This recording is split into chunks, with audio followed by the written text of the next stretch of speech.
السلام علیکم ورحمۃ اللہ وبرکاتہ۔ پیارے دوستو، آپ نے میرے بتائے ہوئے قرآن مجید کے اس وظیفے کو کر لیا تو انشاءاللہ عز و جل آپ کو فائدہ ضرور حاصل ہوگا، کیونکہ دوستو قرآن پاک ایسی بابرکت کتاب ہے کہ جس کا ہر لفظ بابرکت ہے، جس کی ہر ایک صورت کوئی نہ کوئی فضیلت اپنے اندر رکھتی ہے۔ دوستو قرآن مقدسہ ایسی بابرکت کتاب ہے، اللہ رب العزت نے اپنے پیارے حبیب صلی اللہ تعالیٰ علیہ وسلم کو ایسی پاک اور کامل کتاب عطا فرمائی ہے کہ جس کے اندر اللہ رب العزت نے تمام روحانی و جسمانی بیماریوں کے لیے نسخہ شفا رکھا ہے۔ ویسے تو آج کے اس دور میں ہر انسان پریشان ہے، ہر انسان سکون چاہتا ہے۔ کوئی شخص اپنے کاروبار کی دقت میں گھرا ہوا ہے، پریشانی میں گھرا ہوا ہے، تو کوئی شخص اپنے گھر بار کی ٹینشن کو لے کر پریشانی میں مبتلا ہے۔ دوستو آئیے ان تمام پریشانیوں کا حل ہم سورہ محمد میں تلاش کرتے ہیں۔ آج کی ویڈیو میں ہم جانتے ہیں کہ سورہ محمد پڑھنے کے کیا کیا فائدے ہیں۔ اگر کوئی شخص روزانہ سورہ محمد پڑھنے یا سننے کا معمول بنا لیتا ہے، عادت بنا لیتا ہے، تو اللہ پاک اسے بے شمار عزت سے نوازے گا۔ اگر کوئی شخص ایسی پریشانی میں گھر گیا ہو جس کا کوئی حل نظر نہیں آتا ہو، تمام راستے بند ہو گئے ہوں، تو اس وقت اسے چاہیے کہ روزانہ سورہ محمد کی تلاوت کر لیا کرے یا سن لیا کرے۔ چند روز تک یہ عمل کرنے سے انشاءاللہ عز و جل وہ شخص تمام پریشانیوں سے نجات پا جائے گا۔ اگر کسی شخص کو اپنے کسی دشمن سے جان جانے کا خطرہ ہو تو اس شخص کو چاہیے کہ روزانہ شام کو سوتے وقت سورہ محمد کی تلاوت کر لیا کرے یا سن کر سو جایا کرے۔ انشاءاللہ عز و جل وہ اپنے تمام دشمنوں سے محفوظ ہو جائے گا۔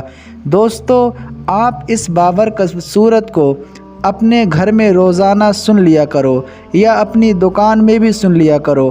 اللہ پاک اس بابرکت سورت کے سننے کی برکت سے آپ کے دکان و مکان میں برکت عطا فرمائے گا۔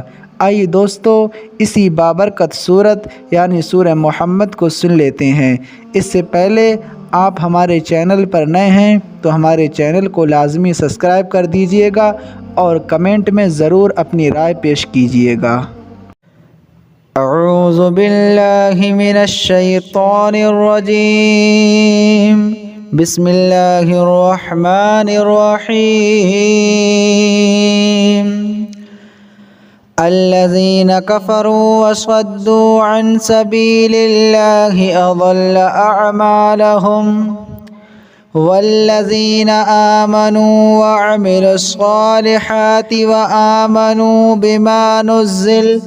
بما نزل على محمد وهو الحق من ربهم كفر عنهم سيئاتهم وأصلح بالهم ذلك بأن الذين كفروا اتبعوا الباطل وأن الذين آمنوا اتبعوا الحق من ربهم كذلك يضرب الله للناس أمثالهم فإذا لقيتم الذين كفروا فضرب الرقاب حتى إذا أثخنتموهم فشدوا الوثاق فإما منا بعد وإما فداء حتى تضع الحرب أوزارها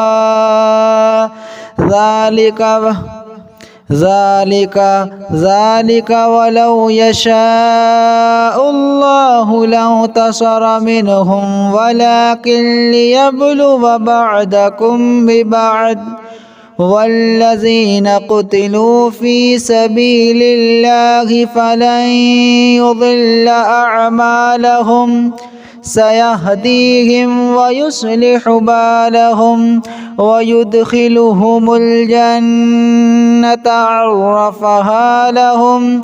يا أيها الذين آمنوا إن تنصروا الله ينصركم ويثبت أقدامكم. والذين كفروا فتعسا لهم وأضل أعمالهم. ذلك بأنهم كرهوا ما أنزل الله فأحبط أعمالهم. أفلم يسيروا في الأرض فينظروا كيف كان عاقبة الذين من قبلهم دمر الله عليهم وللكافرين أمثالها. ذلك بأن الله مولى الذين آمنوا وأن الكافرين لا مولى لهم. إن الله يدخل الذين آمنوا وعملوا الصالحات جنات تجري من تحتها الأنهار. والذين كفروا يتمتعون ويأكلون كما تأكل الأنعام والنار مثوى لهم.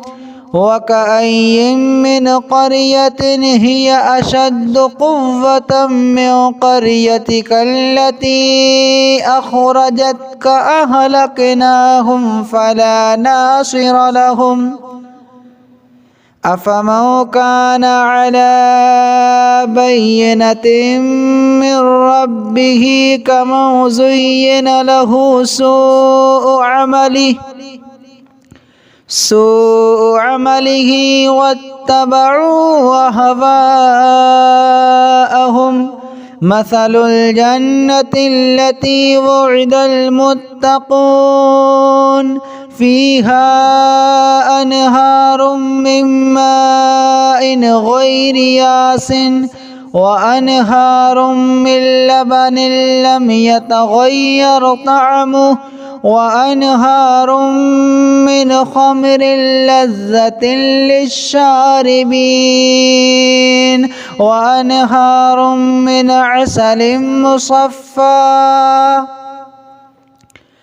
ولهم فيها من كل الثمرات ومغفرة من ربهم كمن هو خالد في النار وسقوا ماء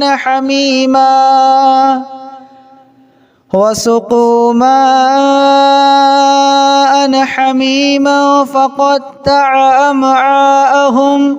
ومنهم من يستمع إليك حتى إذا خرجوا من عندك قالوا للذين أوتوا العلم ماذا قال آنفا أولئك الذين طبع الله على قلوبهم واتبعوا أهواءهم.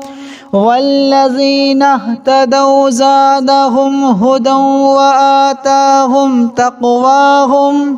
فهل ينظرون إلا الساعة أن تأتيهم بغتة فقد جاء أشراطها فأنى لهم إذا جاءتهم ذكراهم.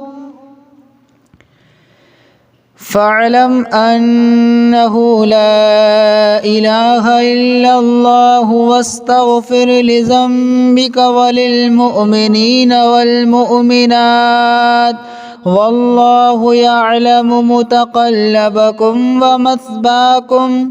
ويقول الذين آمنوا لولا نزل السورة فإذا أنزلت سورة محكمة وذكر فيها القتال رأيت الذين في قلوبهم مرض ينظرون إليك نظر المغشي عليه من الموت فأولى لهم طاعة وقول معروف. فإذا عزم الأمر فلو صدقوا الله لكان خيرا لهم. فهل عسيتم إن توليتم أن تفسدوا في الأرض وتقطعوا أرحامكم؟ أولئك الذين لعنهم الله فأصمهم وأعمى أبصارهم. أفلا يتدبرون القرآن أم على قلوب أقفالها؟ إن الذين ارتدوا على أدبارهم من بعد ما تبين لهم الهدى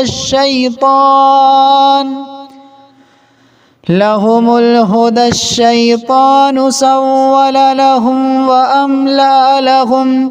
ذلك بأنهم قالوا للذين كرهوا ما نزل الله سنطيعكم في بعض الأمر والله يعلم إسرارهم. فكيف إذا توفتهم الملائكة يضربون وجوههم وأدبارهم؟ ذلك بأنهم اتبعوا ما أسخط الله وكرهوا رضوانه فأحبط أعمالهم. أم حسب الذين في قلوبهم مرض أن لن يخرج الله أضغانهم؟ ولو نشاء لأريناكهم فلعرفتهم بسيماهم ولتعرفنهم في لحن القول والله يعلم إسرارهم. في لحن القول والله يعلم أعمالكم. ولنبلونكم حتى نعلم المجاهدين منكم والصابرين ونبلو أخباركم. إن الذين كفروا وصدوا عن سبيل الله وشاقوا الرسول من بعد ما تبين لهم الهدى لن يضروا الله شيئا وسيحبط أعمالهم. يا أيها الذين آمنوا أطيعوا الله وأطيعوا الرسول ولا تبطلوا أعمالكم. إن الذين كفروا وصدوا عن سبيل الله ثم ماتوا وهم كفار فلن يغفر الله لهم. فلا تهنوا وتدعوا إلى السلم وأنتم الأعلون والله معكم ولن يترككم أعمالكم. إنما الحياة الدنيا لعب ولهو وإن تؤمنوا وتتقوا يؤتكم أجوركم ولا يسألكم أموالكم. إن يسألكموها فيحفكم تبخلوا ويخرج أضغانكم. ها أنتم هؤلاء تدعون لتنفقوا في سبيل الله فمنكم من يبخل ومن يبخل فإنما يبخل عن نفسه والله الغني وأنتم الفقراء वइन ततवल्लौ यस्तब्दिल कौमन